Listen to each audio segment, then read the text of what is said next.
Assalamualaikum warahmatullahi wabarakatuh. Kita ketemu lagi di pembelajaran dari matematika SMPT Al-Firdaus Purwodadi. Nah, anak-anakku semuanya, pada kesempatan yang lalu kita sudah mempelajari tentang dua subbab di bab garis dan sudut. Oke.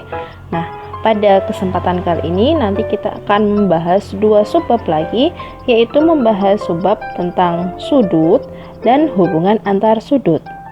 Simak videonya baik-baik ya. Kita mulai pembelajarannya. Yang pertama, konsep sudut. Apa itu sudut? Ya, sudut adalah daerah yang dibentuk oleh pertemuan antara dua buah sinar atau dua buah garis lurus. Ya, dari gambar di samping terdapat sinar AC dan AB yang merupakan dua garis yang saling bertemu di titik A. Oke ya, AC dan AB dinamakan sebagai kaki sudut, sementara A dinamakan sebagai titik sudut ya. Jadi di sini adalah titik sudutnya, titik A.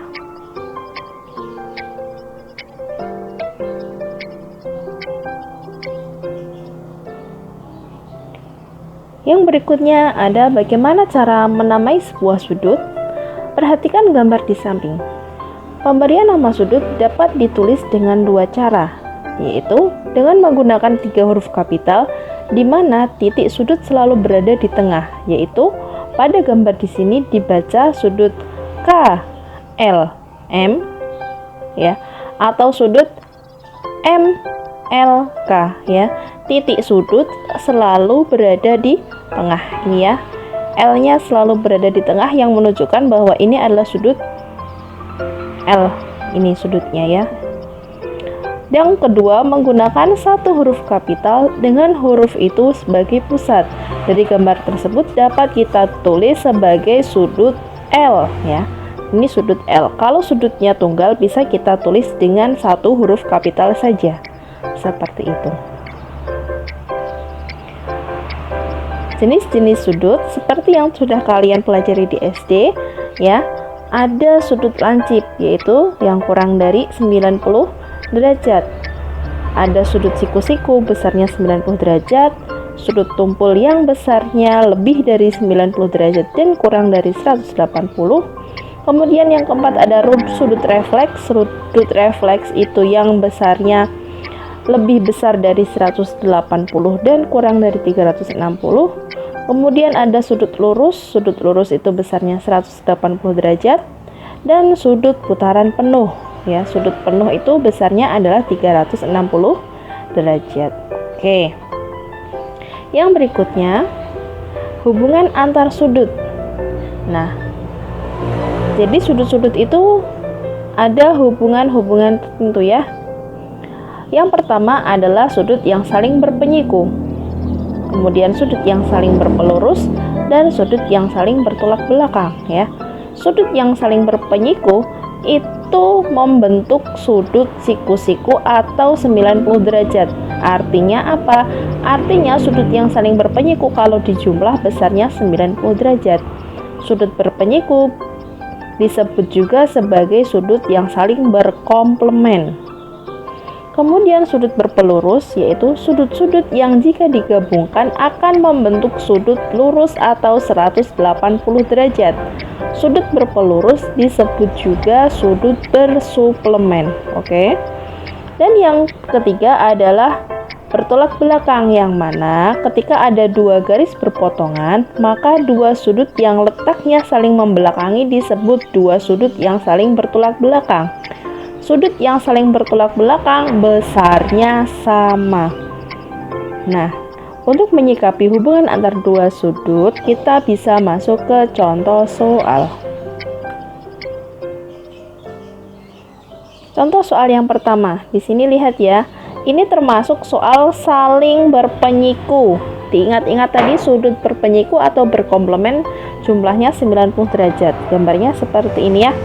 Jika besar sudut DBC, ini DBC yang ini, DBC sudutnya ada di sini ya, 35 derajat, maka besar AB BD, ABD, berarti yang sebelah sini ya adalah, nah makanya tadi kalian harus belajar bagaimana cara menamai sebuah sudut. Nah biar paham mana yang sudut BCD, mana yang sudut ABD gitu. Nah karena keduanya itu saling berpenyiku, kalau dijumlahkan 90 derajat ya, 35 ditambah berapa hasilnya 90 derajat ya, 35 nya pindah ruas jadi negatif, berarti sudut ABD nya nilainya adalah 55 derajat. Itu adalah sudut-sudut yang saling berpenyiku. Oke, yang kedua, sudut yang berpelurus atau bersuplemen. Contohnya seperti ini ya, ini bentuknya lurus. Kalau yang ini kan siku-siku ya, gambarnya siku-siku. Yang ini bentuknya lurus nih, PH ya, ini ada P, OH dan R ya.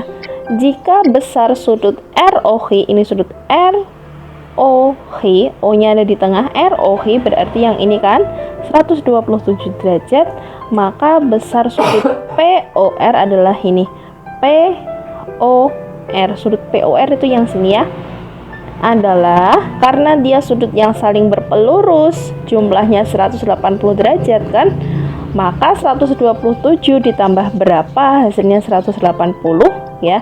Sudut ini harusnya POR ya anak-anak ya, tolong dibenarkan.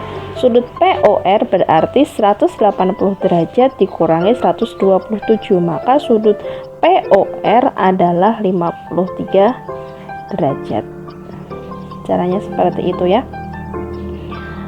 Contoh yang ketiga, ini ada sudut yang saling bertolak belakang. Tadi sudah ada keterangan bahwa sudut yang saling bertolak belakang besarnya sama. Sudut yang saling bertolak belakang besarnya sama. Oke. Nah, yang di sini yang ditanyakan adalah nilai Y dan nilai Z. Y dan Z. Nah, ini ya. Kita misalkan di sini sudut 1. Ini sudut 2, ini sudut 3, ini sudut 4.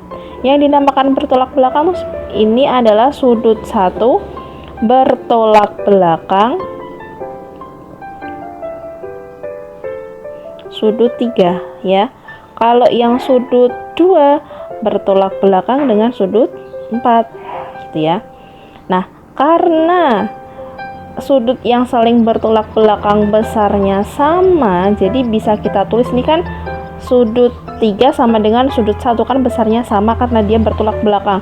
Sudut 1 sama dengan sudut 3 ya. Kita tulis aja nih, sudut satunya itu 2x dikurangi 10 sama dengan sudut 3-nya 5x ditambah 80 ya. Oke, yang sama-sama x kita kumpulin ya. Ini duanya mau tak pindah ruas ke sana ya. Yang positif 80-nya mau saya pindah ke sana. Oke. Nah, 5x-nya kita tulis dulu, 5x positif 2 pindah menjadi negatif 2x ya. Kemudian ini negatif 10 tetap negatif 10.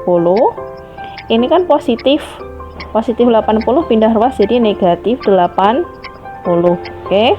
Negatif 10, negatif 80 ya. Kalau tandanya sama berarti dijumlah. Jadinya 90 karena di sini tandanya sama-sama negatif berarti hasilnya negatif gitu.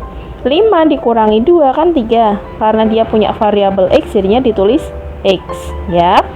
Yuk kita naik ke atas. Saya tulis ulang, negatif 90 sama dengan 3x. 3 dikali berapa? Hasilnya negatif 90 ya. Atau negatif 90 sama dengan 3x, berarti x-nya itu negatif 90 dibagi 3. Itu juga boleh ya. Ketemu nilai x sama dengan negatif 30 gitu.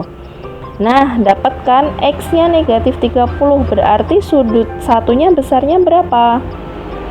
Sudut 1 sama dengan 2X min 10. Oke. 2 dikali X-nya itu negatif 30 dikurangi 10 sama dengan negatif 60 dikurangi 10 sama dengan negatif 70 ya. Nah, karena sudut itu nilainya tidak ada yang negatif, jadi di sini sudut satunya besarnya 70 derajat ya. Oke, kita tulis aja nih, kita ganti di sini. Ini 70 derajat. Berarti yang seberangnya yang bertolak belakang dengan 70 derajat besarnya juga 70 derajat. Tuh. Kemudian, nah ini sudut 4 dan sudut 3. Ini ya, ini adalah sudut lurus. Nah, lihat nih garisnya ini. Ini ya. Ini sudut lurus, ya kan?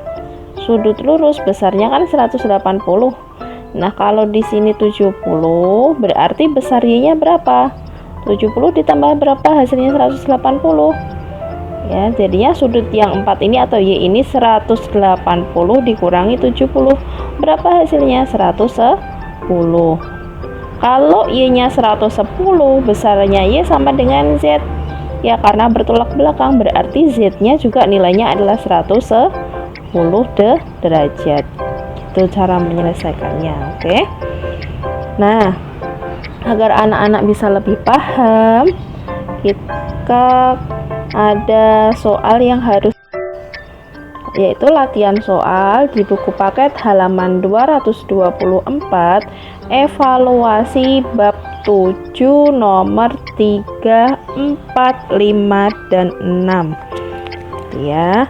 Silahkan bisa dikerjakan. Kalau misalkan kalian mengalami kesulitan, boleh ditanyakan.